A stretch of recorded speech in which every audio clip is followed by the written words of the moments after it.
Halo, selamat pagi pemirsa. Anda menyaksikan informasi dari berbagai penjuru dunia yang kami rangkum dalam Simpo Dunia. Bersama saya Dewi Manik, simak informasinya untuk Anda.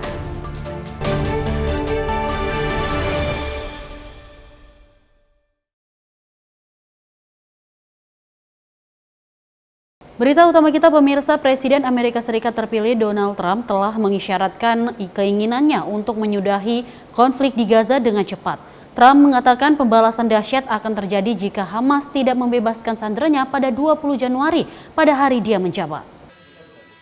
Penderitaan dalam 14 bulan terakhir, ketika Israel melanjutkan kampanye militernya di Gaza sebagai pembalasan atas serangan Hamas pada 7 Oktober 2023. Puluhan orang masih disandra, termasuk beberapa warga negara Amerika, oleh Hamas, kelompok yang masuk daftar teroris pemerintah AS.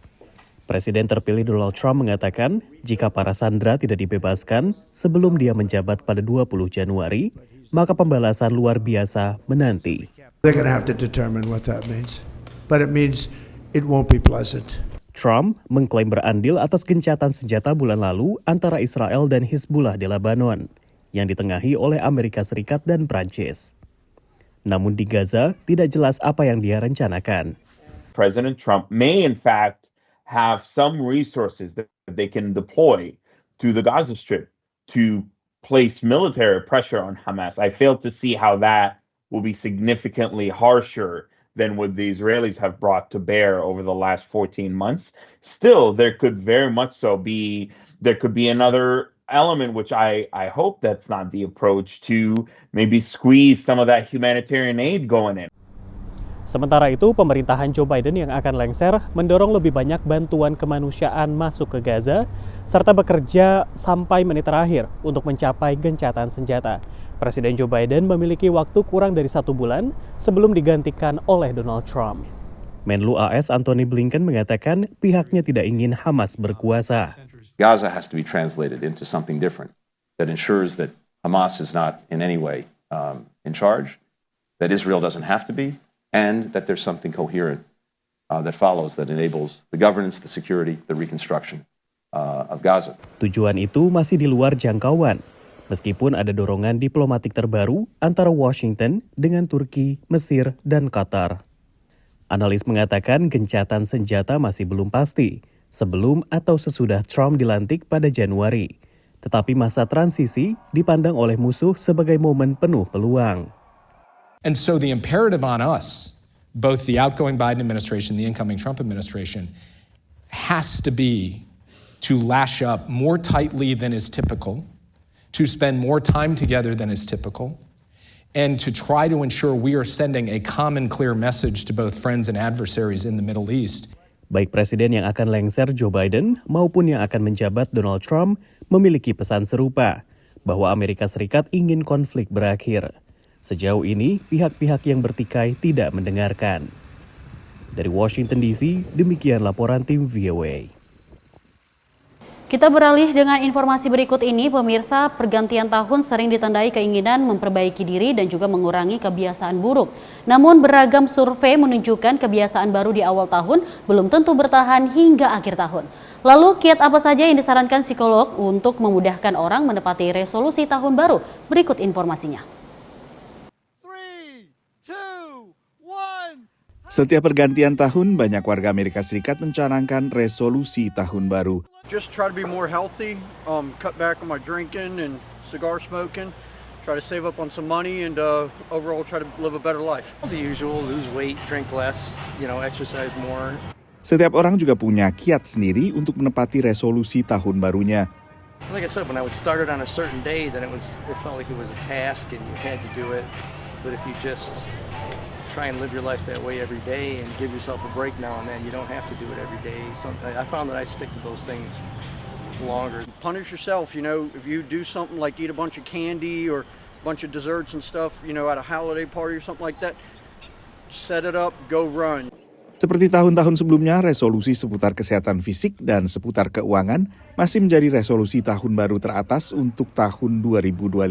Pertanyaannya setiap tahun adalah seberapa lama orang bisa menepati resolusi tahun barunya. Karena berbagai alasan, banyak warga Amerika Serikat akhirnya tidak mencanangkan resolusi tahun baru tahun ini. Dan jumlahnya relatif banyak menurut survei terkini oleh Statista Consumer Insights, yaitu sekitar 43% warga Amerika Serikat. Psikolog umumnya tetap melihat ada sisi positif dari mencanangkan resolusi. One of the things that makes New Year's resolutions so invigorating is that we can sort of start anew. Cast aside the expectations and the unfulfilled goals and set new ones. Orang disarankan untuk berfokus pada proses, bukan target tertentu. Misalnya lari atau yoga sekian kali seminggu, bukan target turun 5 kg dalam sekian hari. The goals should be seen as what they are, which is a tool in your tool set to allow you to continue to grow. Not for what you can achieve by achieving that goal, but what you become by pursuing growth. Because as humans, we are creatures that aspire. And the fact that we have goals, the fact that we want to set new goals is just a manifestation of that internal and almost universal desire to want to stretch, to want to reach, to want to expand and grow. Satu hal kunci adalah jangan terlalu rumit memikirkan komitmen terhadap resolusi. The daunting weight of the commitment and discipline and sacrifice necessary. So there's all of that psychology that comes into a particular goal. And what that does is it prevents you from doing the single most important thing toward achieving your goal, which is to get started. Dan memulai kebiasaan baru ini tak harus menunggu tahun baru. Dari Washington DC, Nova Purwadi dan tim VOA. Sementara itu pemirsa, sebuah tempat di California Selatan yang dulu adalah tempat pembuangan sampah terbesar kedua di Amerika Serikat akan dibangun menjadi taman rekreasi dan juga taman ini akan dilengkapi jalur lari, jalur sepeda dan juga tempat piknik. Tempat pembuangan akhir sampah Puente Hills di California pernah menjadi salah satu yang terbesar di Amerika dan mengumpulkan lebih dari 150 juta ton sampah dari Los Angeles County selama 56 tahun. Supervisor Los Angeles County, Hilda Solis, dibesarkan di wilayah ini. Menurutnya, TPI ini menjadi gangguan bagi komunitas yang mayoritas Hispanik ini. My father would drive us past here, and even on the Pomona Freeway, which is adjacent. What this was, we weren't clear, but it smelled. There was this very toxic, kind of noxious odor that would emanate from this place, and we'd ask my dad, "What is that, Dad?" He goes, "Oh, that's the basura. The basura is trash." TPA sampah itu ditutup tahun 2013. Ketika Hilda kembali ke California seusai menjabat sebagai Menteri Tenaga Kerja saat pemerintahan Presiden Barack Obama, ia berupaya menjadikan wilayah ini sebagai taman bagi warga yang telah hidup puluhan tahun dengan TPA tersebut. No one likes to live around places that have contaminants or can have harmful impacts, the methane gas and all of that. It's the time now for our community to understand that this is being returned to them. It's a good way to turn something in that had such a negative impact into something better. Rencana taman ini meliputi ruang terbuka dengan jalur lari, taman bermain anjing, tempat piknik, jalur sepeda, taman interpretatif, dan skywalk yang indah. Arsitek lanskap Megan Hort mengatakan, menempatkan semua itu di atas TPA sampah memiliki tantangan tersendiri. This will always be a landfill. It's never going to become native land again, but we can do a lot to restore it. It has about 7 feet to 12 feet to 14 feet of soil on the top, and that allows us to plant it.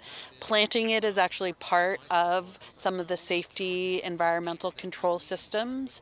Pengendalian lingkungan itu juga mencakup jaringan pipa yang mengalirkan gas metana yang dikeluarkan oleh TPA sampah.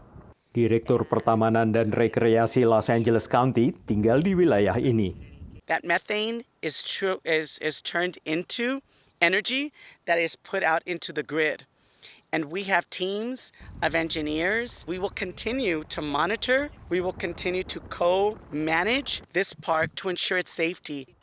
Pengembang Puente Hills berharap bisa meniru kesuksesan South Coast Botanic Garden di Palos Verdes yang dibangun tahun 1960-an dan menjadi salah satu kebun raya pertama di dunia yang dikonversi dari tempat pembuangan akhir sampah.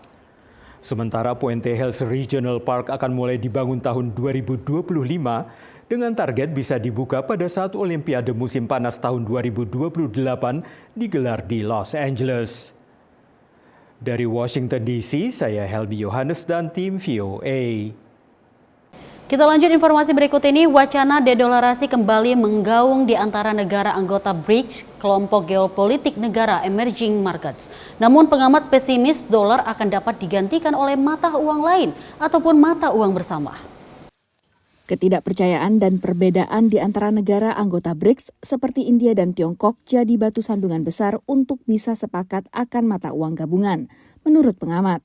India is not supportive of this particular initiative. Any common currency is not going to help anyone. Only the dominant countries like China ultimately will dictate. So it is very difficult to develop a consensus to have a common currency. Namun India dan sejumlah negara anggota BRICS meningkatkan upaya bertransaksi menggunakan mata uang lokal guna mengurangi ketergantungan terhadap dolar. There are 17 countries that have been identified by the government of India with whom India wants to trade in either rupees or a bilateral currency. Diskusi terkait mata uang BRICS memperoleh momentum pada tahun 2022 setelah AS menjatuhkan sanksi ke Rusia mengikuti perang Ukraina dan meningkatnya ketegangan antara Barat dan Tiongkok. Mengikuti wacana dedolarisasi, Presiden terpilih Donald Trump berencana mengimplementasikan tarif 100% ke barang yang masuk dari negara anggota BRICS. Namun analis khawatir strategi ini justru akan beresiko pada pengucilan Amerika Serikat dari pasar global. Akhir Oktober lalu dalam KTT BRICS di Kazan, Rusia, Indonesia menyatakan ketertarikan untuk jadi anggota BRICS. Ini diperkuat dengan pernyataan resmi Presiden Prabowo Subianto dalam ajang Indonesia-Brazil Business Forum pertengahan November lalu. Memang ingin mengatakan pada negara-negara Barat, Amerika Serikat, negara-negara Eropa bahwa kalian nggak bisa kontrol saya 100%. Saya ini bebas juga. Saya mau ke sana, mau ke sini. Kalau kalian butuh sesuatu ya kita deal lah. Kita diskusikan. Kalian mau kasih apa, saya mau ini. Sementara bagi anggota inti BRICS, keanggotaan negara baru akan bisa membantu postur geopolitik mereka. Kita harus memahaminya bahwa setiap negara di dalam BRICS ataupun yang mendaftar ke BRICS itu kepentingannya beda-beda. Ya seperti Cina, misalnya kecewa tapi kecewa karena tidak selalu dianggap musuh padahal dia merasa dia nggak mengancam siapa-siapa. Rusia sementara Rusia memang mungkin memanfaatkan ini untuk meningkatkan bargaining power mereka di hadapan negara-negara Barat karena kalau enggak mereka nggak punya teman. Selain anggota inti Tiongkok, Rusia, India, Brasil, dan Afrika Selatan, kelompok BRICS memperluas jaringannya mencakup Iran, Uni Emirat Arab, Ethiopia, dan juga Mesir. Dari Washington DC, Virginia Gunawan dan tim VOA. Anda kembali bersama kami dalam Sinpo Dunia. Kita lanjut informasi pemirsa. Tahun baru juga berarti presiden baru untuk Amerika Serikat. Sejumlah kota dan negara bagian bersiap bila Presiden terpilih Amerika Serikat Donald Trump melaksanakan janjinya melakukan deportasi massal imigran tak bersurat alias imigran gelap. Termasuk diantaranya dari kota New York. Berikut informasinya. Wali Kota New York umumkan penampungan migran ini akan ditutup Januari 2025. Penampungan migran ini adalah taman nasional yang kewenangan operasinya dipegang oleh pemerintah federal, bukan pemerintah kota. We have been concerned about Floyd Bennett Field since the election results. It is the only shelter on federal land, and we do think that could pose additional risks. Presiden terpilih Donald Trump belakangan mengisyaratkan akan prioritaskan penegakan perbatasan dan imigrasi ketika mulai menjabat. Di sisi lain, pejabat partai oposisi Demokrat mulai mengamankan perlindungan untuk migran tidak bersurat. Para migran di penampungan mengaku khawatir soal nasib mereka. Porque a veces hay muchos inmigrantes como mis paisanos que vienen a delinquir, robar, entonces pero a veces por uno pagan todos. Jose adalah bagian dari salah satu gelombang imigrasi terbesar dalam sejarah Amerika Serikat. Pada masa pemerintahan Joe Biden, setidaknya 8 juta imigran masuk ke Amerika. Gelombang migran dengan angka masif terjadi di 1850-an, menurut analisa data pemerintah oleh surat kabar The New York Times. I think the numbers that we've seen in the last couple of years are historic. The largest number that we've seen in history by pure number, not by necessarily by percentage. Diperkirakan ada 11 juta migran tidak bersurat di Amerika Serikat berdasarkan data dari Pew Research Center tahun 2022. Dan negara bagian New York ini menjadi negara bagian dengan populasi migran tak bersurat ketiga terbesar setelah Florida dan juga Texas berdasarkan data dari tahun 2019 hingga tahun 2022. Baru-baru ini, wali kota New York menemui pimpinan perbatasan AS pilihan Donald Trump untuk menemukan jalan tengah. My conversation today with the border czar to figure out how do we go after those individuals who are repeatedly committing crimes in our city. We're going to tell those who are here, who are law-abiding, to continue to utilize the services that they have a right to utilize, educating their children, healthcare, public protection. Pengamat sebut tindakan wali kota New York ini sebagai antisipasi wacana deportasi massal Donald Trump. I do think that one of the calculations he's probably making is he may be recognizing that he might not be able to stop all mass deportations or all mass raids in New York City, but if he's seen as cooperating to some extent, he may have some leverage to sort of figure out how those raids might be prioritized or what communities might be protected. Dari angka 11 juta migran tak bersurat, diantaranya adalah para migran pencari suaka yang masuk ke Amerika lewat program pemerintah federal untuk negara-negara yang dilanda konflik, seperti Haiti, Nicaragua, Venezuela, dan Ukraina. Dari New York, Randy Wicaksana dan tim VOA. Sementara itu pemirsa, usai penundaan pemberlakuan Undang-Undang Anti-Deforestasi Uni Eropa hingga akhir 2025, organisasi lingkungan khawatir akan berlanjutnya pengundulan hutan. Melihat kondisi tersebut, mereka pun juga mendorong perbaikan tata kelola sawit di Indonesia. Undang-Undang Anti-Deforestasi Uni Eropa atau EUDR disahkan pada 2023 dan melarang impor 7 komoditas termasuk sawit ke blok tersebut jika produksinya melibatkan penggundulan hutan. Undang-undang ini adalah yang pertama di dunia dan dianggap krusial dalam melawan laju deforestasi. It's the first time you would have the European Union, so we're talking about a bloc of many, many countries, saying that it is illegal to import commodities linked to deforestation into the EU. Relevant to Indonesia, that would be palm, cocoa, rubber, pulp and paper, timber. Would have to make sure that they are produced legally. Uni Eropa resmi menunda implementasi EUDR selama 12 bulan. Akan berlaku mulai 30 Desember 2025 bagi perusahaan besar dan 30 Juni 2026 bagi usaha mikro dan kecil. Meski ada penolakan dari sejumlah pihak, EUDR telah mendapat dukungan dari sejumlah perusahaan di Eropa. Because they want certainty. Like they don't want this back and forth, what's going to happen. They've spent a lot of money preparing. And they're ready. And I think we're seeing that with a lot of companies across the board. Uni Eropa adalah tujuan ekspor terbesar keempat untuk sawit Indonesia. Nomor 1 dipegang oleh Tiongkok, disusul India, kemudian Afrika, sementara Amerika Serikat menempati posisi kelima. Namun industri sawit memang tidak mudah dilepaskan dari penggundulan hutan. Sebuah kajian dari University of Maryland di Amerika Serikat mengungkap bahwa dalam kurun waktu 1991 sampai 2020, Indonesia kehilangan 25% hutan. Dari seluruh lahan hutan yang dibuka, 28% berubah menjadi lahan sawit. Aktivis lingkungan memprediksi penundaan EUDR akan berdampak pada berlanjutnya penggundulan hutan di Indonesia. Terlebih ada 17,1 juta hektar hutan alam yang sudah masuk dalam izin konsesi. Jadi dia hutan alam tapi sudah dibebani izin. Nah itu kan sudah ada license untuk mendeforestasi secara formal. Indonesia telah membentuk sertifikasi kelapa sawit lewat Indonesian Sustainable Palm Oil atau ISPO sejak 2011. Pemerintah terus meyakinkan Uni Eropa untuk mengakui standar tersebut. Namun hal ini disangsikan pengamat. Pada beberapa hal itu masih kurang. Belum ada larangan anti deforestasinya. Sementara yang disyaratkan EUDR itu benar-benar segregated. They're not recognizing Rainforest Alliance or RSPO along with these government standards, and so companies have to do their own due diligence. Alih-alih memaksakan ISPO, Indonesia didorong untuk berbenah, terutama terkait penyediaan data geolokasi yang jadi standar Uni Eropa. Jadi Kementerian Kehutanan, kemudian Perhutani, bahkan itu punya kayak geolokasi semuanya. Itu hal-hal yang sebenarnya bagus dan bisa membantu proses di UDR ini. Sementara Gabungan Pengusaha Kelapa Sawit Indonesia atau GAPKI menyatakan akan memanfaatkan penundaan EUDR untuk memperbaiki ekosistem sawit. Dari Washington DC, Rio Tuasikal, VOA. Pemirsa, sempat ditunda wacana mobil wajib bayar masuk ke kota New York akan diimplementasikan pada Januari 2025 mendatang. Dengan nantinya tarif dikurangin dari rencana awal demi mengurangi macet dan juga memperbaiki transportasi umum. New York berencana akan mulai tarif tol masuk kawasan Manhattan mulai awal 2025.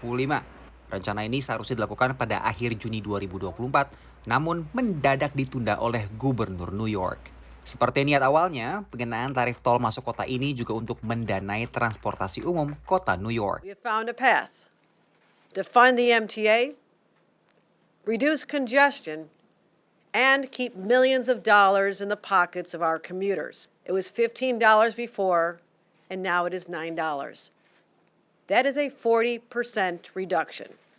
Pemerintah yakini tarif tol ini kelak akan bisa biayai hutang senilai $15 miliar untuk revitalisasi kereta bawah tanah subway dan bus di kota apel besar. This lower toll will still allow us to accomplish all, and I mean all, of the goals of congestion pricing. New modern signals, the long-awaited 2nd Avenue subway, new electric buses, elevators. Pengenaan tarif tol juga dipercaya akan membantu kurangi kemacetan New York City yang dinilai parah. Nah, dari arah sana masuk ke sini itu adalah pintu masuk penyeberangan dari kota Queens ke kawasan Manhattan yang pada bulan Januari nanti kalau tidak ada halangan akan dikenakan para pengendaranya sekitar Rp140.000 per sekali masuk. Tujuannya adalah untuk membatasi mobil yang masuk sekaligus agar membuat para pengendara mobil ini pindah ke moda transportasi umum yang rencananya juga infrastrukturnya akan terus diperbaiki. Sekitar 900.000 mobil masuk ke Manhattan setiap harinya. Wacana tarif ini tentu mendapat respon kontra dari para pekerja yang andalkan mobil untuk ke kota. Everything in New York is extremely expensive at this point, and adding another fee is just digging into our pockets. In New York City, we have everyone who works really hard, and it's unfair to the working class and to the middle class. Sementara para pengguna moda transportasi umum sambut baik wacana ini demi perbaikan infrastruktur transportasi publik yang juga banyak dikeluhkan. Well, I'm all in favor because we need to improve our subway system, bring it up to date, and also bring traffic under control and reduce pollution. It's the way to go. That's the future. Indeks kemacetan tahunan tahun 2024 sebut kota New York adalah kota termacet di Amerika Serikat. Studi oleh INRIX Inc. sebut kemacetan ini bawa nilai kerugian hingga $9,1 miliar. Dari kota New York, Randy Wucaksana dan tim VOA.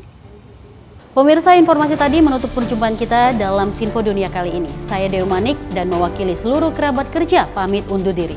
Terima kasih atas kebersamaan Anda. Sampai jumpa.